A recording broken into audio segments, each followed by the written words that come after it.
Dans cette dernière vidéo sur les développements limités, on va voir une application des développements limités à l'étude de l'allure d'une courbe au voisinage d'un point.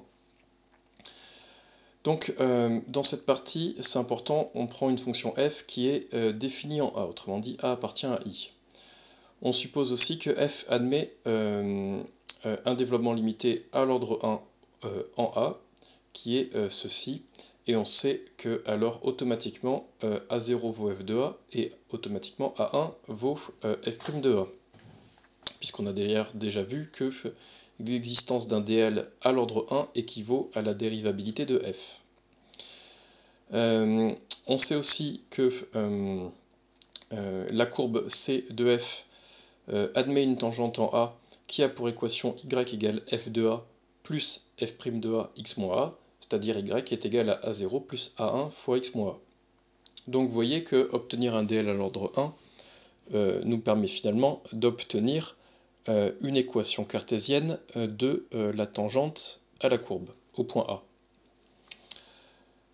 Mais maintenant, ce qui nous intéresse, c'est de connaître la position relative entre la courbe et cette tangente. Du coup, il faut évidemment, on le sait, faire l'étude du signe de f de x moins a0 plus a1 x moins a. Et on va voir qu'un développement limité d'ordre supérieur, ici on avait pour l'instant un DL à l'ordre 1, mais on va voir qu'un DL à l'ordre supérieur va nous permettre d'obtenir la position relative entre la courbe et cette tangente, mais seulement localement, c'est-à-dire seulement au voisinage de A. Donc qu'est-ce qu'il faut faire? Il faut pousser le développement limité jusqu'à tomber sur un premier terme non nul. Donc admettons qu'il y ait existence d'un DL à l'ordre 2 et que le terme suivant, donc le terme en A2, soit déjà lui-même non nul. Dans ce cas-là, en retranchant f de x moins a0 plus a1 fois x moins a, on obtient qu'il vaut a2x moins a au carré plus petit o de x moins a au carré, et comme on a déjà vu, dans un DL, la fonction est équivalente au premier terme non nul. Donc ici la fonction, c'est qui? C'est pas f, mais c'est tout ça dont je m'intéresse au développement limité. Donc c'est équivalent à 2x moins a au carré. Ce qui répond à la question de la position relative, puisque on sait que quand on a deux fonctions équivalentes en un point, elles sont localement de même signe. Donc au voisinage de A, cette quantité et a2x moins a au carré sont de même signe. Et là, ce qui est particulièrement intéressant, c'est que x moins a au carré est toujours positif, donc la position relative sera uniquement donnée par le signe de A2.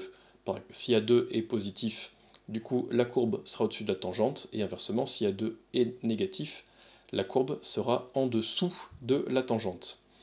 Par contre, si A2 est nul, qu'est-ce qu'il faut faire? Il faut pousser le développement limité jusqu'à obtenir un premier terme non nul. Donc ici, j'ai supposé que le premier terme non nul était le terme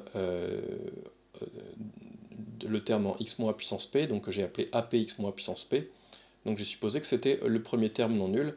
Quand je dis premier terme, évidemment, c'est au-delà du degré 1. Du coup, ça répond à la question, puisque, encore une fois, f de x moins 0 plus 1 x moins a sera équivalent cette fois à ap x moins puissance p. Donc la position relative sera donnée localement par le signe de apx moins puissance p. Donc évidemment, ça va dépendre du signe de ap, mais ça va également dépendre du signe de x moins puissance p, puisque ce qui va du coup dépendre de la parité de p. Évidemment, quand p est pair, c'était le cas ici, le x moins au carré est toujours positif, mais si p est impair, x moins puissance p va être positif ou négatif, selon si x est plus petit ou plus grand que a. Deux exemples. Le premier exemple, c'est le cas de la fonction tangente. Je prends un DL à l'ordre 3. Pourquoi? Parce qu'un DL à l'ordre 2, le terme de puissance 2 est nul, donc je suis obligé de pousser d'un cran, donc de pousser à l'ordre 3. Donc déjà, ça me donne l'équation de la tangente, c'est tout simplement y égale x, donc juste par lecture de la partie de degré 1. Donc de manière générale, le a0 plus a1 x moins a. Donc ici, c'est tout simplement y égale x. Et donc la position relative, qui est obtenue en calculant tangente x moins x, tangente x moins x est équivalent à x cube sur 3, donc la position relative est donnée par le signe de x cube sur 3. Donc si x est strictement positif, x cube sur 3 est positif. Donc ça veut dire que la courbe est au-dessus de la tangente, mais évidemment c'est au voisinage de 0, c'est uniquement localement.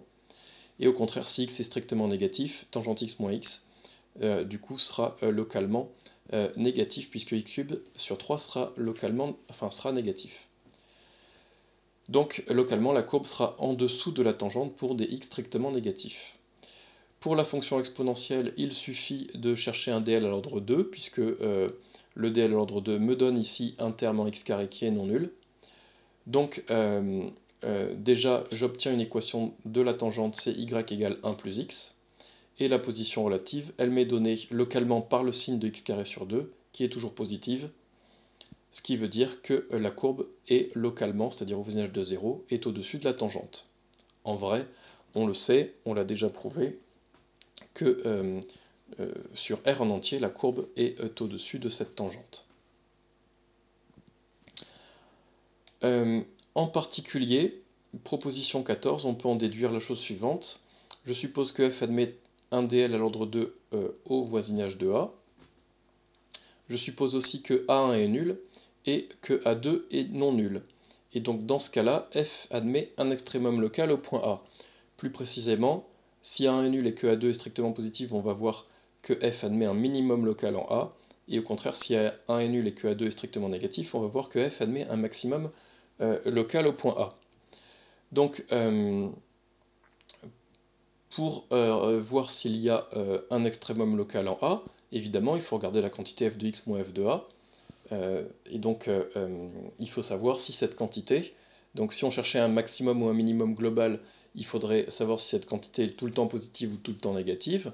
Si on cherche à montrer que c'est un extrémum local, il suffit de démontrer, il suffit de déterminer son signe localement.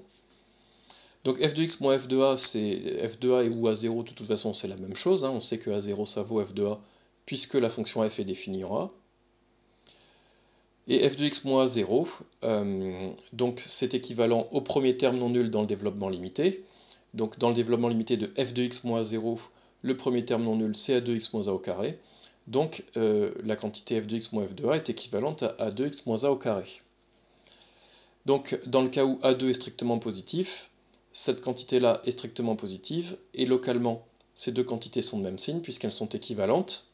Donc ça veut dire que au voisinage de A, f de x moins f de A sera positif, ce qui voudra dire qu'au voisinage de A, f de x sera supérieur ou égal à f de A. Donc ça veut bien dire qu'il y a un minimum local. Au contraire, si A2 est strictement négatif, ça veut dire que localement, cette quantité sera négative, ça veut dire que f de x sera inférieur ou égal à f de a localement, c'est-à-dire au voisinage de a. Donc ça veut bien dire qu'en A, il y aura cette fois un maximum local. Une dernière remarque qui va avec cette proposition 14, c'est que de toute façon, ici ça c'est un développement limité à l'ordre 2, mais en particulier le A0 plus A1 x moins A, c'est un développement limité à l'ordre 1. S'il y a un développement limité à l'ordre 1, on sait que automatiquement A1 c'est f' de A. Donc remarque 14, A1 est toujours égal à f' de A évidemment. Et si de plus f est de classe C2, je peux appliquer la formule de Taylor-Young qui me dit dans ce cas-là que A2 il est égal à f seconde de A sur 2. Du coup, vous voyez que dans le cas où f est C2, A2 est tout simplement du signe de f seconde de A. Donc, dans le cas où f est C2, cette proposition pourrait se reformuler en disant si f' de A est nul et si f seconde de A est strictement positif, alors f admet en A un minimum local, et si f' de A est nul et f seconde de A strictement négatif, alors f admet un maximum local en A.